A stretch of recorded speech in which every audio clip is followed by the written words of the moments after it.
Carta a los Romanos, capítulo 8.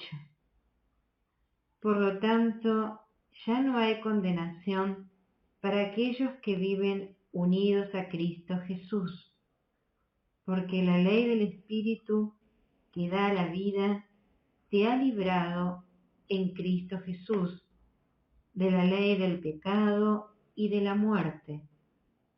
Lo que no podía hacer la ley, reducida a la impotencia por la carne, Dios lo hizo enviando a su propio Hijo en una carne semejante a la del pecado y como víctima por el pecado.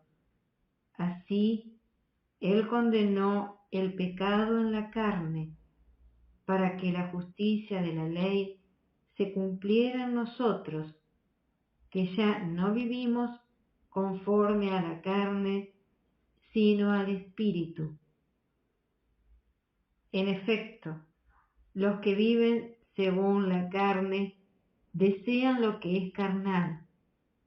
En cambio, los que viven según el Espíritu desean lo que es espiritual.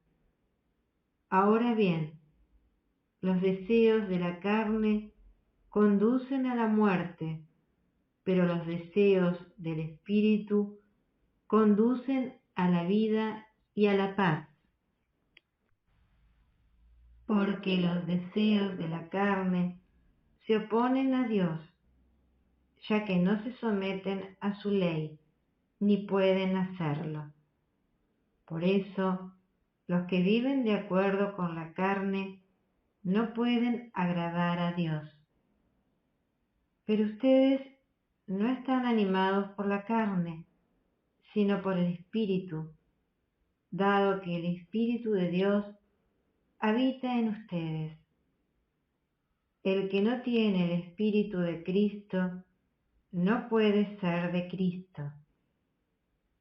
Pero si Cristo vive en ustedes, aunque el cuerpo esté sometido a la muerte a causa del pecado, el Espíritu vive a causa de la justicia.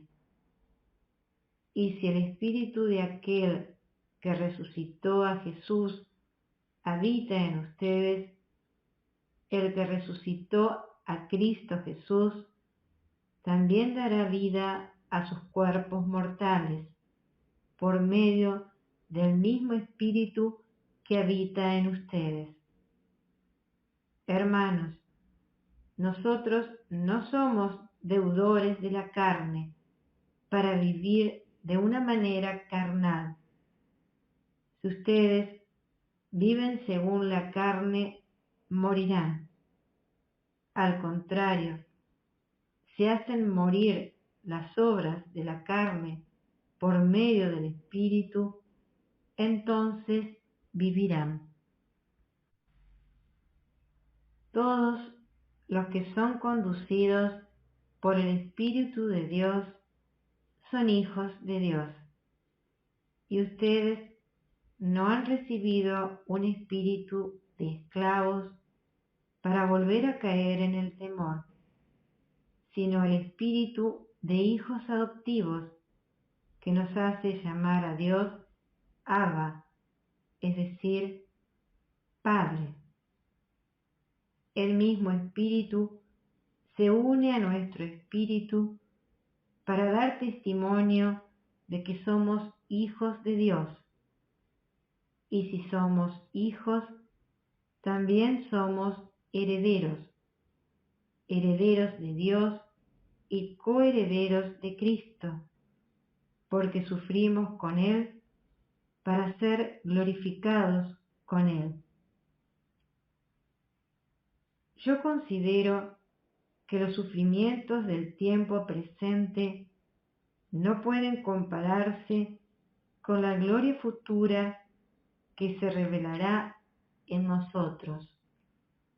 En efecto, toda la creación espera ansiosamente esta revelación de los hijos de Dios.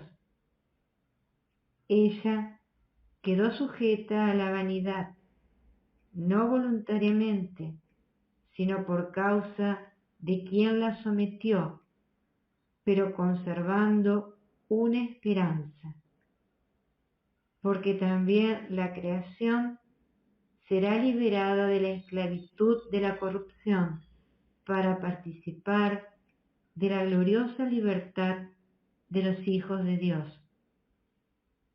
Sabemos que la creación entera, hasta el presente, gime y sufre dolores de parto. Y no solo ella, también nosotros, que poseemos las primicias del Espíritu, gemimos interiormente, anhelando que se realice la plena filiación adoptiva, la redención de nuestro cuerpo, porque solamente en esperanza estamos salvados. Ahora bien, cuando se ve lo que se espera, ya no se espera más. ¿Acaso se puede esperar lo que se ve? En cambio, si esperamos lo que no vemos, lo esperamos con constancia. Igualmente, el mismo Espíritu viene en ayuda de nuestra debilidad, porque no sabemos orar como es debido, pero el Espíritu intercede por nosotros con gemidos inefables. Y el que sondea los corazones conoce el deseo del Espíritu y sabe que su intercesión en favor de los santos está de acuerdo con la voluntad divina. Sabemos, además, que Dios dispone todas las cosas para el bien de los que lo aman, de aquellos que Él llamó según su designio. En efecto, a los que Dios conoció de antemano, los predestinó a reproducir la imagen de su Hijo, para que Él fuera el primogénito entre muchos hermanos. Y a los que predestinó, también los llamó. Y a los que llamó, también los justificó. Y a los que justificó, también los glorificó. ¿Qué diremos después de todo esto? Si Dios está con nosotros, ¿quién estará contra nosotros? El que no escatimó a su propio Hijo, sino que lo entregó por todos nosotros, ¿no nos concederá con Él toda clase de favores? ¿Quién podrá acusar a los elegidos de Dios? Dios es el que justifica. ¿Quién se atreverá a condenarlos? ¿Será acaso Jesucristo el que murió, más aún el que resucitó y está a la derecha de Dios e intercede por nosotros? ¿Quién podrá entonces separarnos del amor de Cristo? Las tribulaciones, las angustias, la persecución, el hambre, la desnudez, los peligros, la espada. Como dice la Escritura, por tu causa somos entregados continuamente a la muerte. Se nos considera como a ovejas destinadas al matadero.